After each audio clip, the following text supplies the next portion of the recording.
kita tadi udah ngomongin tentang masalah pesimis, kemudian optimis, kita harus selalu apa ya? Istilahnya ya harus selalu optimis gitu, Ustaz. Iya, Tapi selalu. takutnya, Ustaz, kalau terlalu optimis yang kenemenen, Kenemenan ya. kebangetan. Kebangetan, Nah, betul. itu takutnya malah jadinya tuh kayak apa ya? Jadi apa? Over percaya diri, ya, Apa itu? over pede. Over PD gitu ya. Nah, over PD. Nah, Itu gimana itu? benar, kan katanya kalau terlalu over pede juga kita nggak diperbolehkan kalau dalam Islam itu, Ustaz. Yang apa itu yang bersifat berlebihan memang tidak diperbolehkan.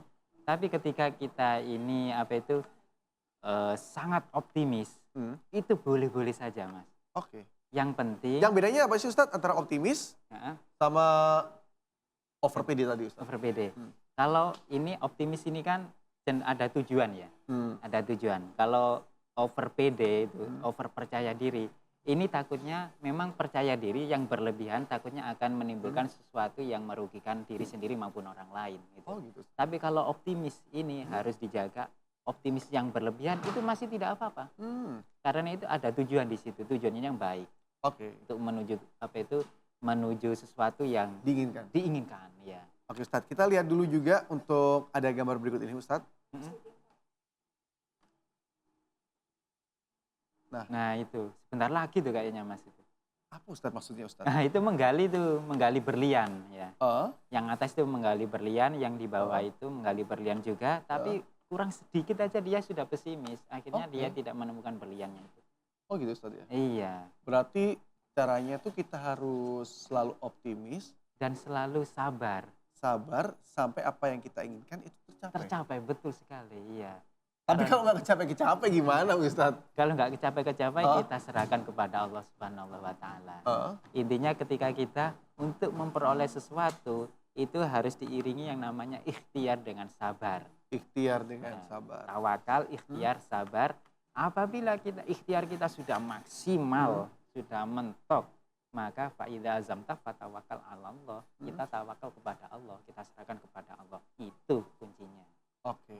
Baik, teman-teman yang ada di ujung Afrika, apa ada pertanyaan juga buat Ustadz ganteng ini? Alhamdulillah. Gimana, Ustadz? Ayo, siapa yang tanya? Saya Ustadz pilih yang mana? Saya milih yang laki dah. Enggak. Silakan. Oke. Oke, Pak Ustadz, ada 2 pertanyaannya. Ada 2 pertanyaan langsung ini. Iya. Yang pertama dari Debbie dan satu.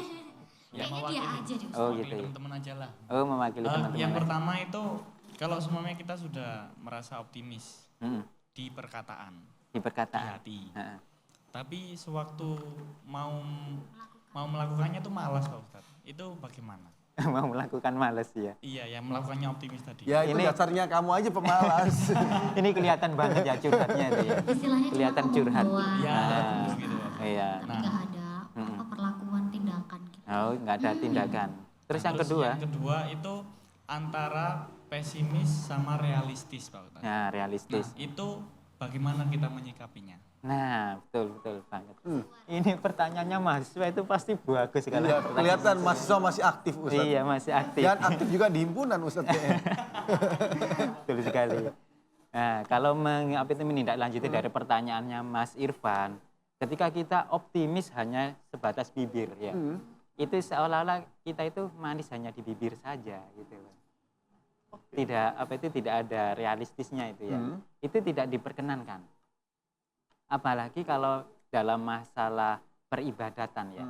Dalam peribadatan misalkan gini, menyuruh orang ya dengan sangat optimis. Kita itu harus, nah seperti itu. Mungkin kayak seperti saya ini ya. Nah, ini sebenarnya kalau saya sih ini hanya menyampaikan aja, Mas ya. Hanya menyampaikan aja biar tidak ada tanggung jawab di situ ya. Takut nanti seperti itu. Tapi actionnya 0. Ini diancam oleh Allah Subhanahu wa Ta'ala. Misalkan kita menyuruh orang sholat, tapi kita sendiri tidak sholat, itu ada ancaman, tidak boleh.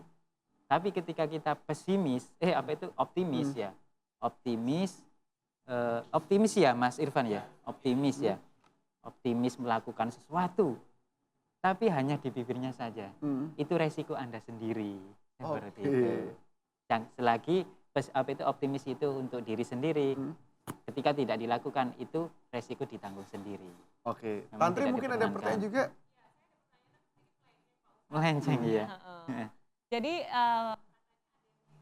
Hah? gangguan jiwa itu Mm-mm. Mm-mm. jadi itu adalah ada jin-jin yang masuk ke dalam tubuh. Mm-mm. Gitu. Nah kalau misalnya orang yang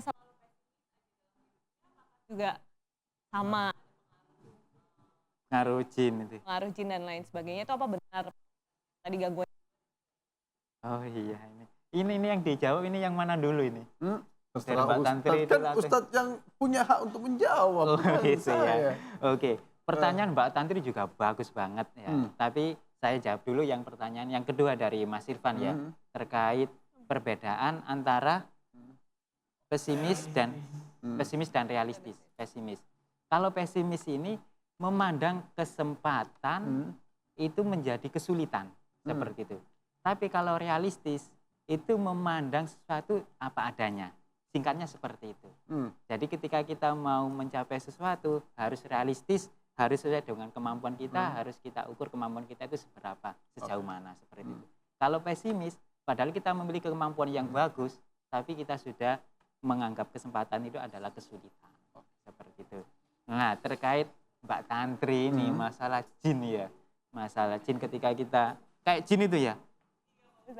Ngomong-ngomong jin kayak ada yang tersinggung ini. Nggak ada Ada ya? sebelah saya Oh iya. yang nggak kelihatan bentuknya. Nggak Pak kelihatan ya. Mungkin jangan dilihatin memang ya. Nanti takut yang pemirsa di rumah. Masalah barang gaib ini memang bagian dari rukun iman ya. Barang gaib itu memang harus kita imani keberadaannya. Dan ini memang juga menjangkit pada beberapa orang secara psikologi. Nah, ketika kadang-kadang tidak dipungkiri banyak cerita juga yang orang-orang yang mengalami kayak pesimis, nggak mau bekerja dan lain sebagainya. Memang kadang-kadang diinggapi oleh makhluk-makhluk seperti itu. Oh gitu, Ustaz? Oleh makhluk-makhluk seperti itu. Dan juga ada yang bisa diterangkan secara medis, secara psikologi juga karena memang beban yang sangat berat dan lain sebagainya sehingga tidak bisa menanggapi beban hidup itu sehingga apa itu orang tersebut pesimis. Benar, kadang ada juga yang memang misalkan ada ibu-ibu yang tiba-tiba bunuh diri. Nah, seperti Gara-gara tanggungan hidupnya memang sangat luar biasa ya. Anak banyak, suami kabur. Ya, itu memang secara psikologi. Memang dalam Islam juga orang bisa dimasuki barang-barang seperti itu. Makanya kita hendaknya kalau mau tidur itu membaca doa Al-Ikhlas, An-Nas, dan Al-Falaq. Seperti itu. Katanya kalau tidur suruh baca ayat kursi juga, Ustaz. Iya, Al-Ikhlas, Al-Falaq, An-Nas. Ini apa itu ayat kursi juga. Ini adalah doa-doa ayat Al-Qur'an yang bisa mengusir apa itu setan ketika kita tidur. Seperti itu. Loh kok delok nang aku? Enggak, Ustaz, itu di samping Ustaz ada. Ini, enggak ini malaikat-malaikat ini. Seperti itu. Subhanallah. Jadi perlu diingat memang kalau hendaknya kita mau tidur, kita harus mengucapkan doa agar apa? Agar kita tidak dijangkiti setan ketika kita tidur dan kita selalu optimis tidak pesimis. Benar. Dan Ustadz untuk malam hari ini sebelum kita tutup acara ini juga, kesimpulan dari semua yang diterangkan Ustadz ini apa nih? Nah ini kesimpulannya ini, sampai mikir ini. Ya. Intinya seperti ini, ketika kita apa itu sebagai umat muslim, jangan sampai ada kamus yang namanya pesimis. Karena dalam Islam ini sudah diterangkan dalam surat Ali Imran ayat 133 bahwa larangan putus asa, larangan lemah itu memang dilarang oleh Allah Subhanahu wa taala. Jadi mulai sekarang hapus kamus apa itu? Arti pesimis dari kamus Anda, ganti dengan optimis. Oke. Gitu. Pokoknya semuanya kalau mempunyai keinginan harus optimis bisa. Harus optimis. Tapi jangan lupa juga ya harus bahwa diiringi doa juga. benar, Mas. diiringi doa karena tanpa adanya yang 1%, kalau Allah nggak berkata iya, maka tidak iya juga ya. Iya, makanya itu Kun harus. fayakun. Nah, betul. Jadi makalah jadi. Benar sekali. Terima kasih Ustadz Iya, alhamdulillah. untuk informasi dan juga untuk materi malam hari ini Iya, yang telah alhamdulillah. diberikan untuk pemirsa di rumah. Ya, Semoga saja bermanfaat untuk pemirsa yang ada di rumah dan pastinya kita akan ketemu lagi di hari berikutnya masih barengan Ustadz Iwan, terus teman-teman dari Star Kustik dan juga rekan saya ada Tantri Indah. yang akan menemani Anda setiap harinya di Bios TV hanya di Cakrawala Malam. Kita besok ketemu lagi. Wassalamualaikum warahmatullahi wabarakatuh. Waalaikumsalam.